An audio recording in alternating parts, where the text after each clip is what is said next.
The film starts by showing Jennifer, who is one of the last people left in the office on a Friday night. She's going to catch a plane to New York for the extended weekend to see her ex-fiancé for Valentine's Day. So she writes him an email. She doesn't want to be late for a flight, so she grabs a bunch of candy and leaves the office simultaneously. Guy is getting ready to leave work as well. They both end up waiting for the elevator at the same time.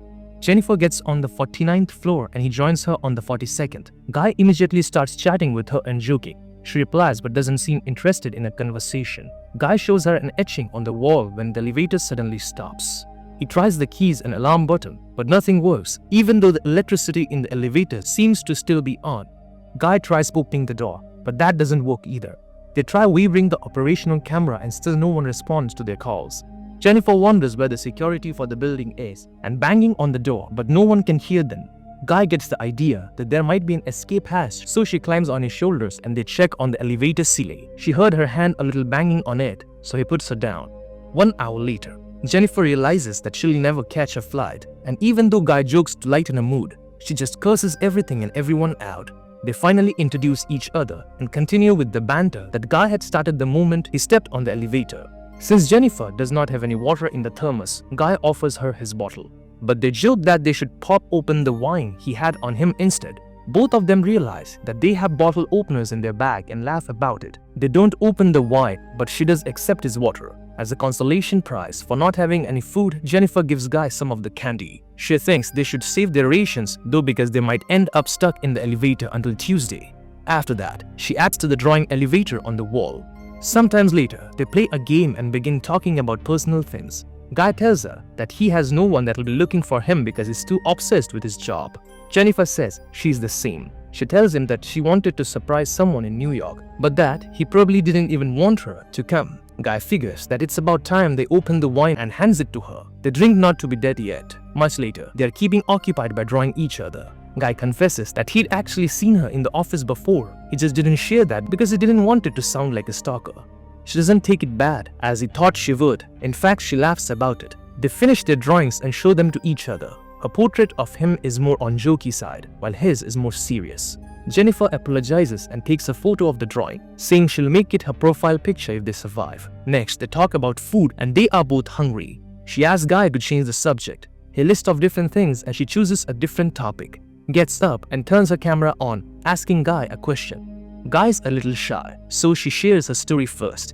Jennifer tells him a story about one of her ex-boyfriends in college and their time together in the library. When it's Guy's turn, he still doesn't feel like sharing his story because he thinks he doesn't have an interesting one. Jennifer tells him to make up one. Guy then tells her his story. Guy gets weird and tells Jennifer that he had to stop. He apologizes but says that it's cool. Guy approaches her and then they get together. After Guy tells her that he could fall in love with her, but she gets away from him. Jennifer tells that she wants to get back together with her ex. That was the reason why she wanted to go to New York and surprise him, to patch things up and make everything better. Jennifer is honest about him, about how she feels. Guy, on the other hand, thinks that they are connected and that her ex doesn't deserve her. She gets mad because she clearly still loves him and tells Guy that when they get out of the elevator, they'll just go back to their separate lives. Guy keeps insisting that they were meant to be together and he begins to cry because he feels alienated. Suddenly, something flips in him and Jennifer can feel it happen. Guy begins to tell her the truth about who he is. He lied to her about where he worked and about his name too. The man tells her that he didn't just notice her, but he actually always saw her every single day at work. He takes out his phone and shows photos he has on it of her, listing out the names and dates when it was. The guy even has a video of her getting into the elevator that night. Jennifer is afraid.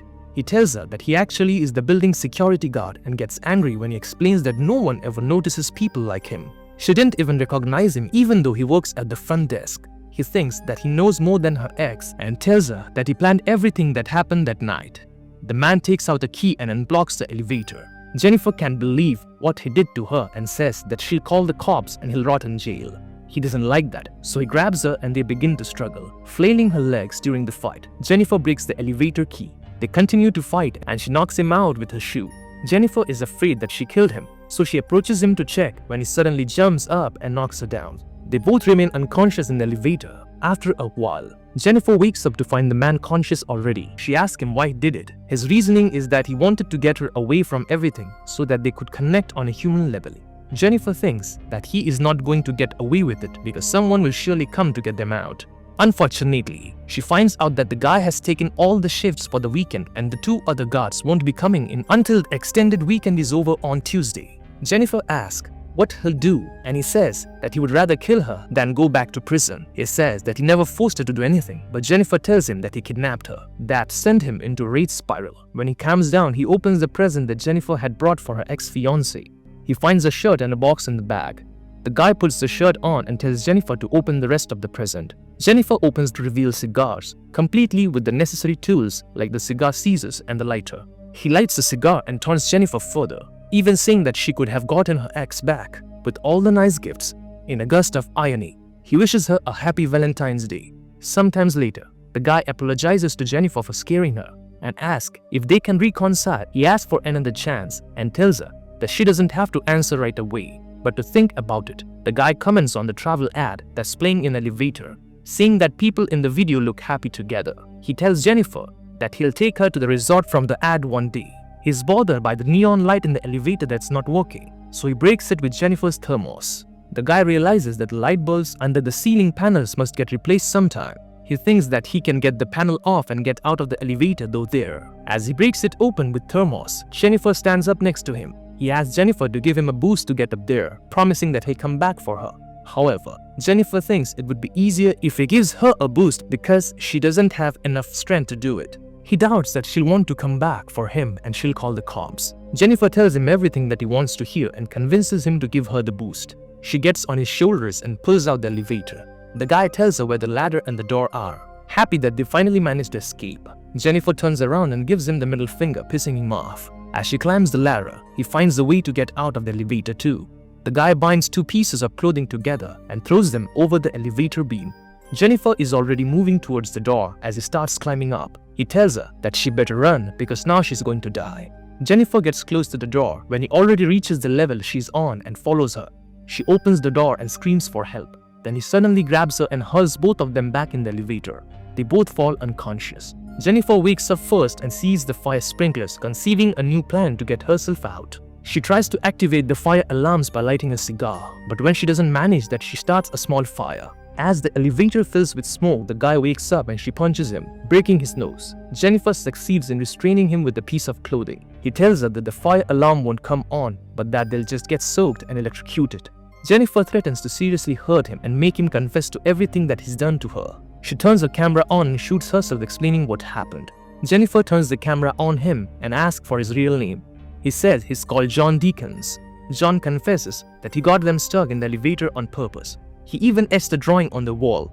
That Friday he used the key to stop the elevator while she wasn't looking. Jennifer makes him to admit to trapping her in the elevator. John admits to trapping and kidnapping her. She keeps questioning him, so he confesses to the camera everything that he did to her. Jennifer asks why, and John says that he just wanted a date with her. If he had asked her out normally, she would have turned him down. John tells her who he was before he became a security guard. He was the accountant that worked for a big firm and was a real hotshot. John tells her that the story about the girl in the car was true, but it ended differently than what he implied. He ended up missing an exit and drove straight into ravine. The car flipped 7 times until it was stopped by a tree. The girl was dead on impact. John got only 6 months in jail because he had the resources to keep himself out. When he got out, the only job he could get was a security guard. After a few months, he wanted to be himself again and feel it for a little while. Jennifer still doesn't understand why he chose her. He says that it is because she's great. Monday arrives and they are still trapped. One of the other security guards, Eddie, takes his new girlfriend to the building to show her the roof. When they walk inside, he looks for John, and when he doesn't find him, he checks the security monitors. Eddie sees John and Jennifer stuck in the elevator, walking them both up. Jennifer begs him to get them out of there. He tells her that he'll come down and get them out, while his girlfriend falls asleep on the couch. Eddie gets to the elevator and pulls the door open with a crowbar. Jennifer wants to get out, but he tells her that he needs to open the door completely first and moves away. Suddenly, John knocks her out. He tells Eddie that he's there and he gives John his keys. John tells him that it's not working, and Eddie says, "Hey, climb in too." He gets stuck in the elevator and sees that something has happened inside when John turns on the elevator and cuts him in half. He knocks Jennifer out again, then takes her to his car and put her in the trunk. John goes back into the building and disposes of Eddie's body and his clothes. He cleans himself up and puts on the uniform. sliding a cigar into his pocket. When John gets to front desk, he deletes all the video from the security cameras. Eddie's girlfriend wakes up and John kills her too, then drops her in the shaft as well. John gets to his car and takes Jennifer to a secluded location to dispose of her. He pours gasoline into a dumpster to prepare. Before he opens the trunk, John tells Jennifer that he still likes her and it's unfortunate that they couldn't be together. Jennifer pretends that she's dead, and when John goes over to the dumpster, she hits him over the head, gets in the car and starts driving. At one point, she stops when she finds a lit cigar in the tree. Jennifer starts packing up and rams into John. She comes out and sees that he is in the dumpster. Jennifer relights the cigar and walks away with the place, flicking the lit butt into the dumpster, killing John.